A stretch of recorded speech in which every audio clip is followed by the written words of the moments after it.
Praise the lord. ದೇವರ ನಾಮಕ್ಕೆ ಸ್ತೋತ್ರ ಉಂಟಾಗಲ್ಪಡಲಿ. ಪ್ರೀತಿಯುಳ್ಳ ದೇವಜನರೇ, ಯೇಸು ಕ್ರಿಸ್ತನ ಹೆಸರಿನಲ್ಲಿ ನಾನು ನಿಮ್ಮನ್ನು ವಂದಿಸುತ್ತೇನೆ.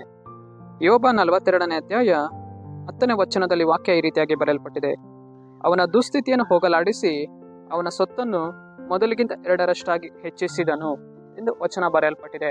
ಅಂದರೆ ಪ್ರೀತಿಯುಳ್ಳ ದೇವಜನರೇ, ದೇವರು ಇಲ್ಲಿ ಏನ್ ಮಾಡ್ತಾ ಇದ್ದಾರೆ ಅಂದ್ರೆ, ಯೋಬನ ದುಸ್ಥಿತಿಯನ್ನ ಬದಲಾವಣೆ ಮಾಡ್ತಾ ಇದ್ದಾರೆ. ಅವನ ಅಂತ್ಯಸ್ಥಿತಿಯನ್ನ 2ರಷ್ಟಾಗಿ ಅಭಿವೃದ್ಧಿ ಪಡಿಸಿ ಅವನನ್ನು ಮುನ್ನಡೆಸುವವರಾಗಿದ್ದಾರೆ. ಪ್ರೀತಿಯುಳ್ಳ ದೇವಜನರೇ, ಹೇಗೆ ದೇವರು ಯೋಬನ ದುಸ್ಥಿತಿಯನ್ನ ಮಾರ್ಪಡಿಸಿದರೋ, ಅವನ ಕಷ್ಟದ ಸಮಯವನ್ನು ತೆಗೆದುಹಾಕಿದರೋ ದೇವರು, ಅದೇ ರೀತಿಯಾಗಿ ನಮ್ಮ ಜೀವಿತದಲ್ಲಿಯೂ ಕೂಡ ಕರ್ತನ ನಮಗಿರುವಂತಹ ಎಲ್ಲ ದುಸ್ಥಿತಿಗಳನ್ನ ದೇವರು ತೆಗೆದುಹಾಕಿ ನಮ್ಮನ್ನು ಸರಿಯಾದ ಮಾರ್ಗದಲ್ಲಿ ಕರ್ತನ ನಡೆಸುವವರಾಗಿದ್ದಾರೆ. ಪ್ರೀತಿಯುಳ್ಳ ದೇವಜನರೇ, ಆದುದರಿಂದ ಕರ್ತನಿಗೆ ನಮ್ಮ ಜೀವಿತಗಳನ್ನು ಒಪ್ಪಿಸಿಕೊಡಬೇಕು. ಕರ್ತನೆ, ನನ್ನ ಜೀವಿತದಲ್ಲಿರುವಂತಹ ದುಸ್ಥಿತಿಯನ್ನು ಮಾರ್ಪಡಿಸು, ಕಷ್ಟದ ಕಣ್ಣೀರಿನ ಮಾರ್ಗಗಳನ್ನ ಮಾರ್ಪಡಿಸಿ ನನ್ನನ್ನು 2ರಷ್ಟಾಗಿ ಅಭಿವೃದ್ಧಿ ಪಡಿಸು ಸ್ವಾಮಿ ಎಂದು ಪ್ರಾರ್ಥಿಸುವಾಗ ಕರ್ತನ ನಮ್ಮನ್ನು ಅಭಿವೃದ್ಧಿ ಪಡಿಸುವವರಾಗಿದ್ದಾರೆ.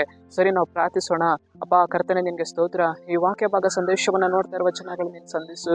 ನಿನ್ನ ಜನರ ಜೀವಿತದಲ್ಲಿ ಕರ್ತನೆ 2ರಷ್ಟಾದ ಆಶೀರ್ವಾದಗಳನ್ನ ಮಾಡು ಕರ್ತನೆ.